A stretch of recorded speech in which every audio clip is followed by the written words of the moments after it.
Hello everyone, welcome to AWA family. Problem number 9 जिसमें लिखा है a right circular cone has height 9 centimetre and radius of the base 5 centimetre. It is inverted, यानी जो बेटा right circular cone है उसको invert करना है यानी उल्टा करना है. And water is poured into it, और उसमें पानी डालना है. If at any instant the water level rises at the rate of pi upon a centimeter per second, where a is the area of water surface at that instant, show that the vessel will be full in 75 seconds. It's so interesting. Question का meaning समझो.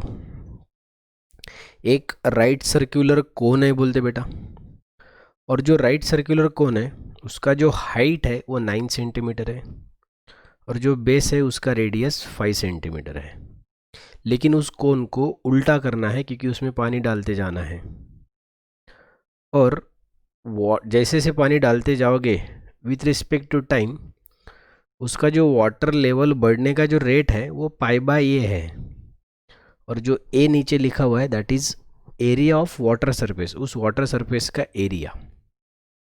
और आपको पता है कोन में जब आप water poured करोगे तो उसका जो सरफेस बनेगा वो सर्क्यूलर ही बनेगा. तो area of water surface is nothing but area of a circle. और आगे बोला है show that the vessel will be full in 75 second. और आपको ये शो करना है कि जो वेसल है वो 75 सेकेंड्स में फुल होता है, ये आपको शो करना है. कम ऑन, चलो तो हम सोचेंगे कि वेसल 75 सेकेंड में कैसे फुल होगा, ये आपको देखना है. तो इस प्रॉब्लम में क्या क्या टर्मिनोलॉजी है वो आपको पहले समझना पड़ेगा. तो ऑल इन ऑल इस क्वेश्चन को पढ़ने के बाद आपके दिमाग में ये ज़रूर आना चाहिए बेटा कि पहले तो आपको एक कोन को ड्रॉ करना पड़ेगा, बराबर है.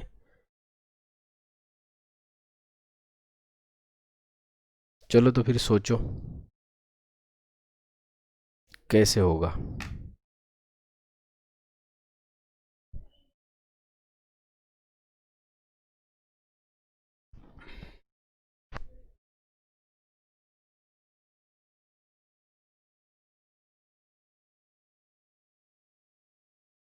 कम on, let R be the radius of the water surface.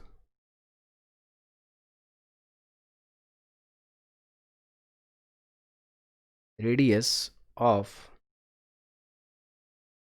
the water surface.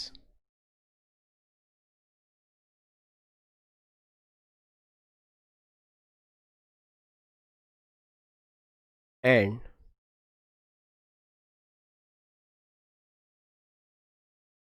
H be the height of the water.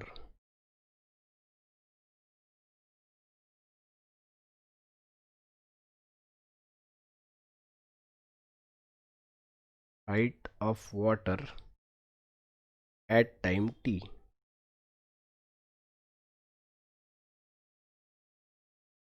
Take your time. Simple है. R जो है वो वाटर सरफेस का रेडियस है और H जो है वो वाटर का हाइट है जो टाइम के साथ बढ़ते जाएगा.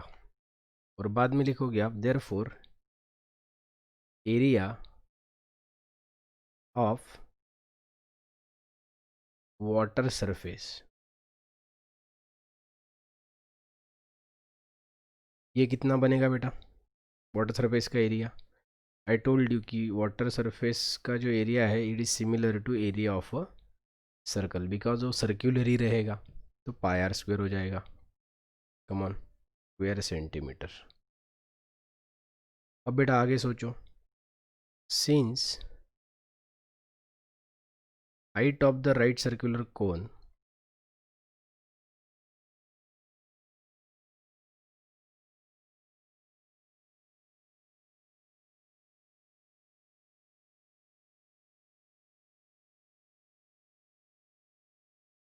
कोन इज 9 सेंटीमीटर। प्रॉब्लम में गिवन है कि जो राइट सर्कुलर कोन है उसका हाइट 9 सेंटीमीटर है end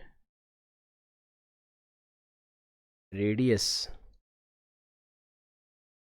of base is 5 centimetre. Take your time. जो कोन है उसका हाइट 9 सेंटीमीटर है और उसका रेडियस बेटा 5 सेंटीमीटर है। यहाँ पे आपको अगर ये दोनों वैल्यू गिवन है तो आपको एक तो h का value in terms of r निकालना पड़ेगा या फिर r का value in terms of h निकालना पड़ेगा। तो यहाँ पे मैं उसका रेशो लेता हूँ r/h। तो r का वैल्यू 5 था, h का वैल्यू 9 था। कम ऑन, ये ऐसा करने के पीछे रीज़न है कि हम एक वेरिएबल को दूसरे वेरिएबल में कन्वर्ट करना चाहते हैं और प्रॉब्लम में आपको हाइट का ज़्यादा यूज़ है क्योंकि वाटर लेवल राइजेस बोल रहा है, तो वाटर का हाइट बढ़ते जाएगा। इसलिए हम r का value in terms of h निकालेंगे, यानी r h में कन्वर्ट हो जाएगा तो प्रॉब्लम में h में ही प्रॉब्लम को सॉल्व करना पड़ेगा। बराबर है। अब देखो, therefore area of water surface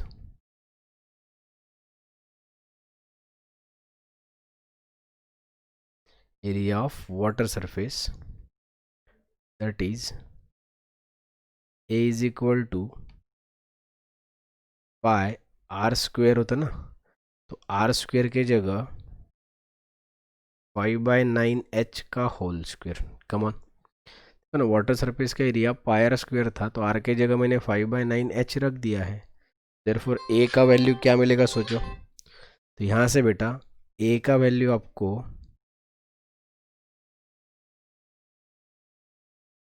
25 pi h square upon 81 ऐसा मिलेगा। Come on, take your time. 25 pi h square upon 81, तो ये हो गया a का वैल्यू। अब प्रॉब्लम में अगर पढ़ते हो तो गिवन है कि वाटर लेवल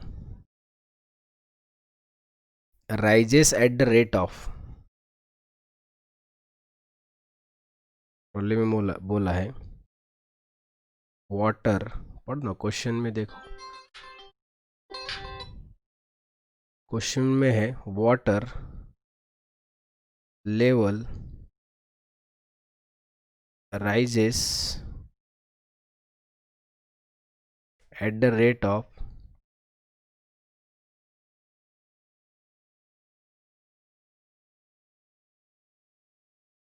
5/a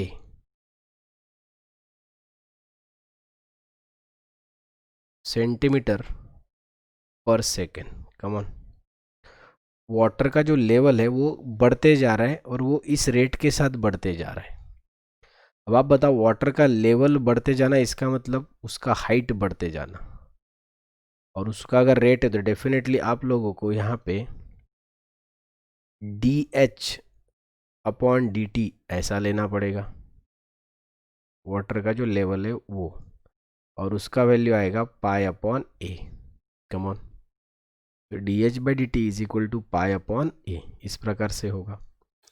अब आप यहाँ पे जो नीचे a है उस a के जगह वैल्यूज रिप्लेस करोगे तो यहाँ आएगा 25 pi h square upon 81। This is the value of a। Come on, यहाँ पे पाई पाई कैंसिल हो जाएगा, it will be 81 upon 25 h square. Take your time, ऐसा बनेगा बेटा। तो ज़रा सोचिए, अपने को हाइट से ही लेना देना है और वैसे भी प्रॉब्लम में हाइट और टाइम का ही रिलेशन है। तो अभी जो आपके पास इक्वेशन अवेलेबल है that is dh/dt is equal to 81 upon 25 h square तो ये सब कुछ एच और टी में है, तो यहाँ पे हम वेरिएबल सेपरेट करने का सोचेंगे। तो बेटा डी एच की तरफ मैं एच का टर्म लेकर आता हूँ, तो इधर आएगा H square into D H. Come on, variable separate करने का सोच रहे हम। 81/25 कांस्टेंट है, तो वो इधर ही एज इट इज़ और उसके साथ डी टी मल्टीप्लाई में आ जाएगा। कमॉन, तो you can say this is variable separable form, क्योंकि डी एच की तरफ एच का टर्म आया है और कांस्टेंट की तरफ डी टी आया है। और जैसे वेरिएबल सेपरेट होते हैं तो आप उसका इंटीग्रेशन करते हो, तो ऑन इंटीग्रेटिंग, तो आप बताओ बेटा इसका इंटीग्रेशन करने के बाद आपको क्या मिलेगा। So it's quite simple, H square into D H is equal to 81/25 integration of D T.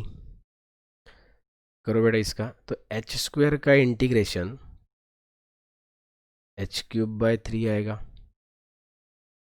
इधर 81/25 डी टी का इंटीग्रेशन टी होगा और प्लस करके सी आएगा, और इसको हम इक्वेशन नंबर 1 बोलेंगे। Come on, take your time.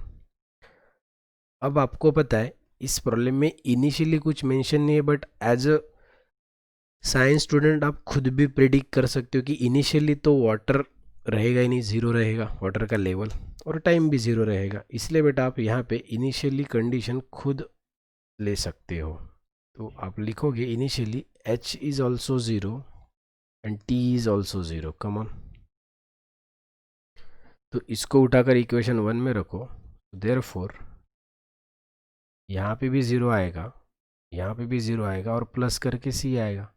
इसका मतलब c का वैल्यू ज़ीरो आएगा।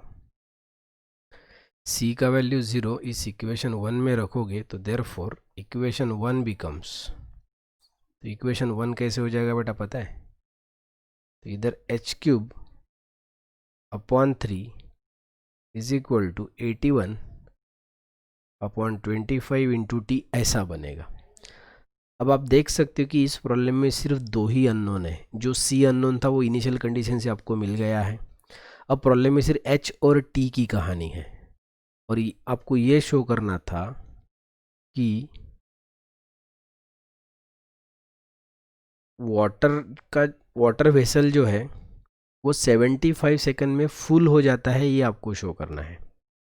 इसका मतलब आपको टाइम शो करना है, और वाटर वेसल फुल होना बोले तो क्या होगा मुझे बताओ। आपके पास जो ये कोन है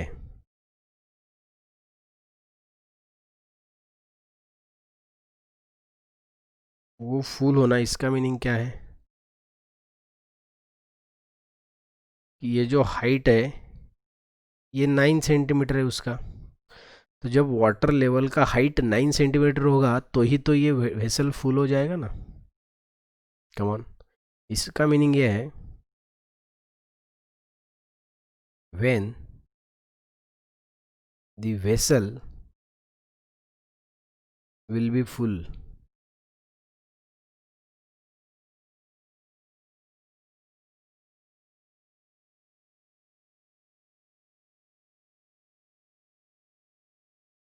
that is h is equal to 9. When the vessel will be full, it means h is equal to 9.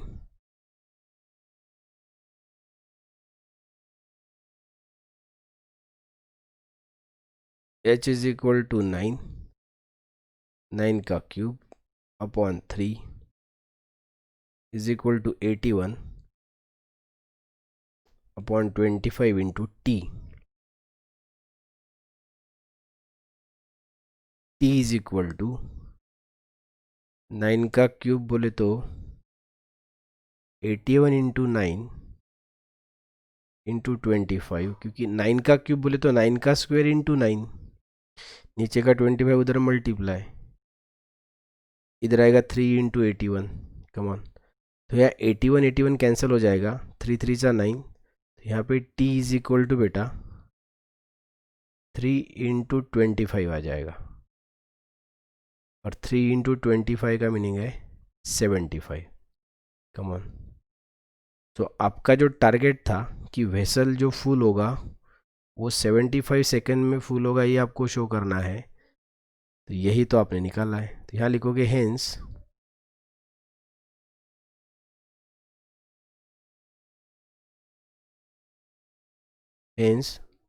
The vessel will be full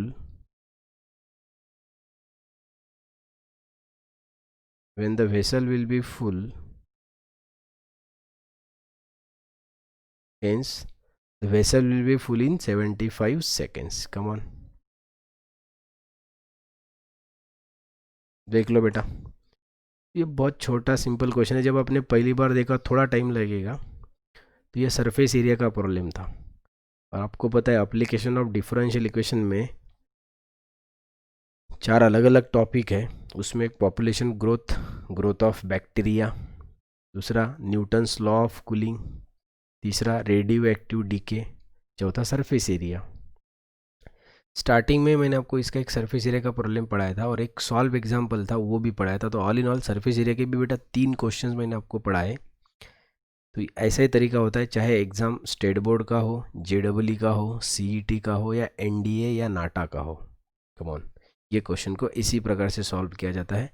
बस जितना प्रैक्टिस करोगे उतना स्पीड बढ़ेगा, ठीक है ना। कम ऑन, चलो ये था 9 नंबर। अब हम इसी प्रकार से 12 नंबर भी देखेंगे।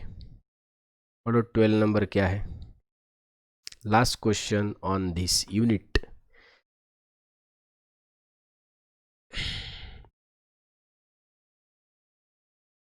पढ़ो क्या मेंशन है 12 नंबर में।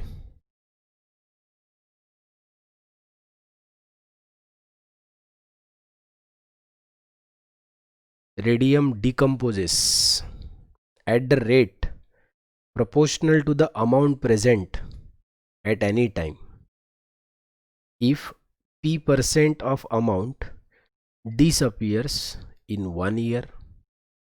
What percent of amount of radium will be left after 2 years? मस्त क्वेश्चन है, क्योंकि समझ में ही कुछ नहीं आता। देखो लाइफ में 2 ही क्वेश्चन एकदम मस्त होते हैं, एक तो पूरा समझने के बाद, नहीं तो कुछ भी नहीं समझने के बाद। नसतो रे बापा आवत आहे बरोबर पाय, असा क्वेश्चन आला तर समजलं पाहिजे।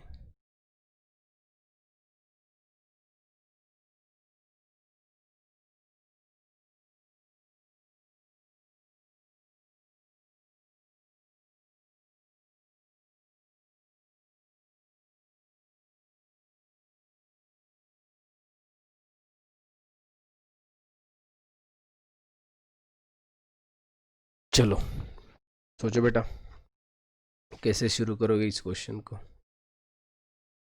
Late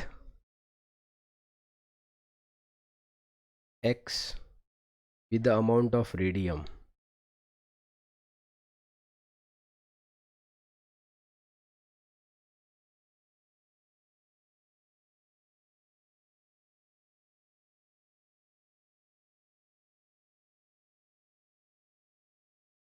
at time t,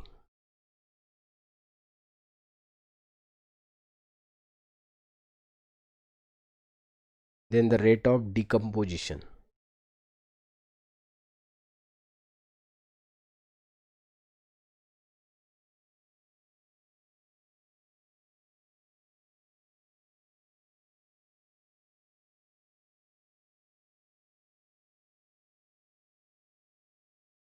is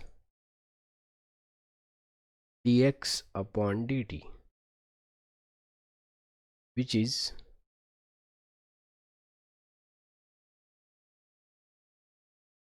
proportional to x.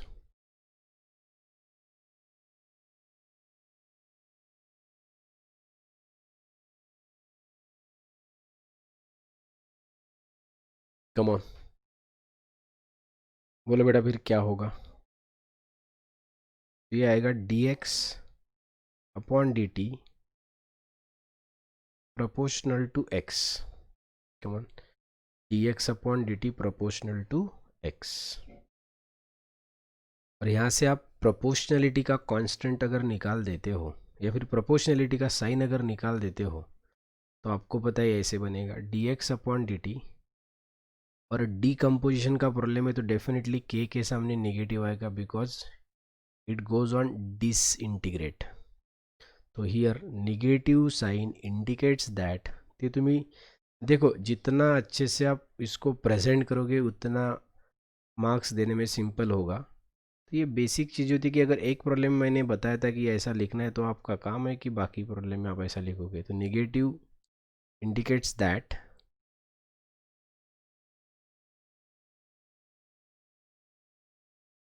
Negative indicates disintegration.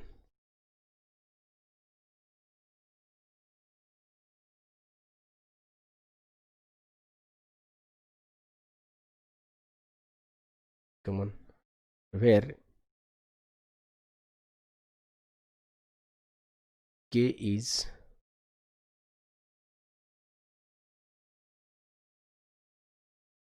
constant of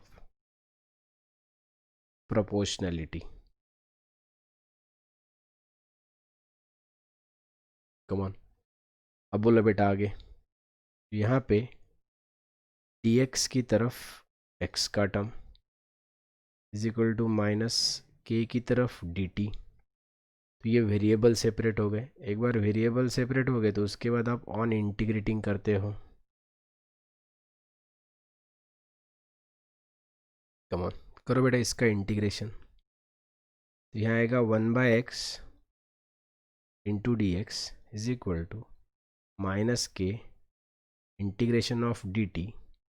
तो इसका इंटीग्रेशन क्या आएगा बेटा, तो 1/x का log x हो जाएगा माइनस के कांस्टेंट डी टी का इंटीग्रेशन टी और लास्ट में आएगा प्लस सी, और इसको बोलते हैं हम इक्वेशन नंबर 1। और यहाँ तक कि आपने हमेशा देखा है।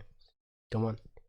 लेकिन अब आप यहाँ पे हमेशा सी निकालने के लिए इनिशियल कंडीशन का यूज़ करते हो। तो इनिशियली आप, वैसे प्रॉब्लम में तो इनिशियली कुछ मेंशन है तो एक काम करेंगे हम, इनिशियली रेडियम का जो अमाउंट है वो x0 लेंगे और टाइम का वैल्यू हमेशा 0 होता है। चलो ये रख के देखो।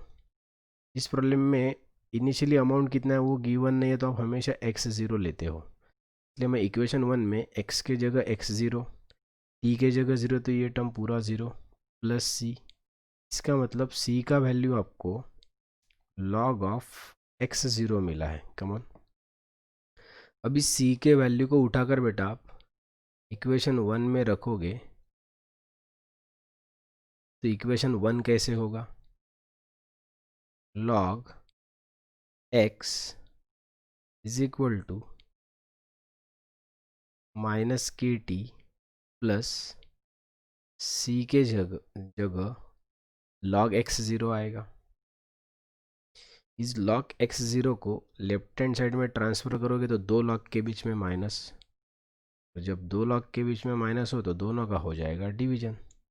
तो यहाँ x और इसके अपॉन में x0 is equal to minus K T.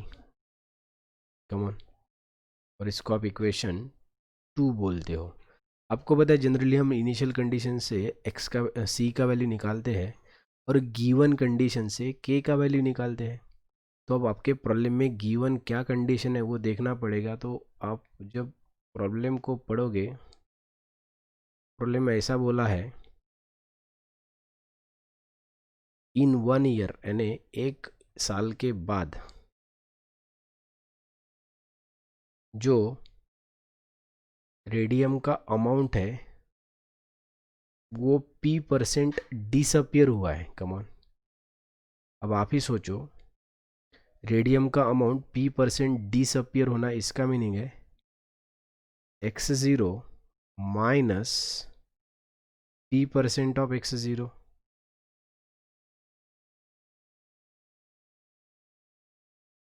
कमन कमन क्योंकि अब ये देखने के लिए थोडा ऑड आहे। अभी तुम्हाला कोणतं लग्न करावं लागते सोबत देखने के लिए ऑड आहे पाय ना बरोबर।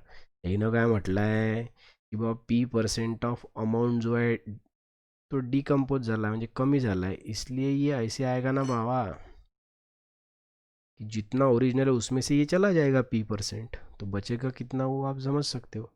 p% माइनस कर दो x0 में से, उतना बचेगा।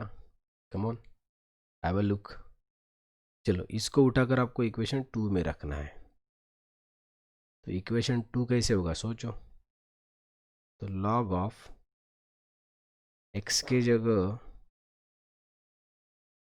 x0 minus p/100 x0 upon x0 ऐसे आएगा, is equal to minus KT। Have a look, देख लो x की जगह क्या रखा है, x0 माइनस p/100 x0। अब न्यूमरेटर से x0 कॉमन आएगा, नीचे के x0 के साथ कैंसिल हो जाएगा, तो यहाँ मिलेगा log ऑफ 1 माइनस p/100, क्योंकि न्यूमरेटर से x0 कॉमन, डिनोमिनेटर के x0 के साथ cancel, is equal to minus KT। ये कहानी है। एक्चुअली t भी नहीं, t का वैल्यू आपको पता है, t के जगह यहाँ पे 1 आ जाएगा कि आफ्टर 1 ईयर था, इसलिए माइनस के, तो माइनस k का वैल्यू आपको मिल गया है। इस माइनस k के वैल्यू को उठाकर आप इक्वेशन 2 में रखोगे, क्योंकि आपको पता है इनिशियल कंडीशन से c मिलता है, तो गिवन कंडीशन से आपको k मिलता है। तो ये माइनस k का वैल्यू उठाकर आप इक्वेशन 2 में रखो और सोचो इक्वेशन 2 कैसे होगा। तो it will B log of x/x0 minus k के जगह वो लॉग का वैल्यू रखोगे, इंटू में t है, तो t into log of 1 minus p/100। Come on, 1 minus p/100। अब सोचो बेटा, अब आपको पूछा क्या है, बोला ये गया है कि बताओ, बोलते 2 साल के बाद कितना परसेंट ऑफ अमाउंट रेडियम का बचेगा। 1 साल के बाद p% ऑफ अमाउंट डिकम्पोज हो रहा है, यानी जितना ओरिजिनल था उसमें से p% ऑफ अमाउंट कम हो रहा था। तो ये भी बताओ, बोलते कि 2 साल के बाद कितना अमाउंट बचेगा, कम होगा ये नहीं पूछा है, बचेगा कितना वो पूछा है। इसका मीनिंग है now t is equal to 2 year, ऐसा बोला है। चलो फिर इसको रखो और सोचो क्या होगा। t के जगह 2 रखोगे तो ये ऐसे आएगा log of x upon x0 is equal to t के जगह 2 log ऑफ 1 माइनस p/100। दोनों साइड में log है, कैंसल तो होना चाहिए बट होंगे नहीं, क्योंकि ये जो log के सामने 2 है पहले उसको ऊपर भेजना पड़ेगा। तो क्या मिलेगा पता है बेटा, so it will become log of x upon x0 is equal to log of 1 minus p/100 का स्क्वायर, दोनों साइड का log cancel, it will be x upon x0 is equal to 1 minus p/100 चा whole square. Come on, तो इसका meaning है यहाँ से आपको x का वैल्यू मिला है 1 माइनस p/100 चा होल स्क्वायर इंटू x0। अब आपको ये बोला गया था कि बताओ 2 साल के बाद कितना परसेंट अमाउंट बचेगा, इसलिए आप यहाँ लिखोगे therefore percentage left after 2 years.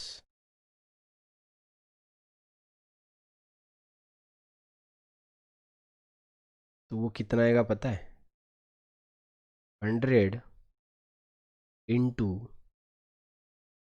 1 minus p/100 चा whole square into x0 upon x0। Come on, अपने को जो x का वैल्यू था उसको हमने 100 से मल्टीप्लाई और x0 से डिवाइड किया है, क्योंकि तब जाके ही आपको कितना अमाउंट 2 साल के बाद बचेगा वो मिलेगा। तो बेटा यहाँ x0 कैंसल, और ये जो 100 बाहर है उसको अगर आप अंदर लेकर जाओगे, कमॉन, जब उस 100 को अंदर लेकर जाओगे तो कैसे मिलेगा पता है? तो अंदर यहाँ पे ये 10 बनेगा, क्योंकि वो स्क्वायर का टर्म है, अंदर लेकर जाओगे तो 100 का 10 बनेगा, और इधर भी 100 का 10 बनेगा, तो 10p अपॉन 100 ऐसा दिखेगा। फिर वो कि हमने ये जो मल्टीप्लाई बाय 100 है उसको अंदर लेकर गया तो उसका 10 बनेगा, इसलिए आएगा 10 माइनस p बाय 10 उसका होल स्क्वायर। कमॉन, इसलिए आप लास्ट में कंक्लूड करोगे hence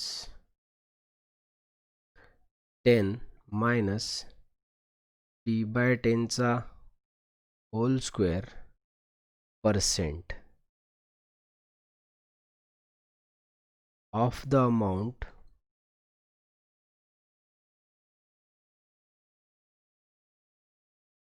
amount will be left after 2 years।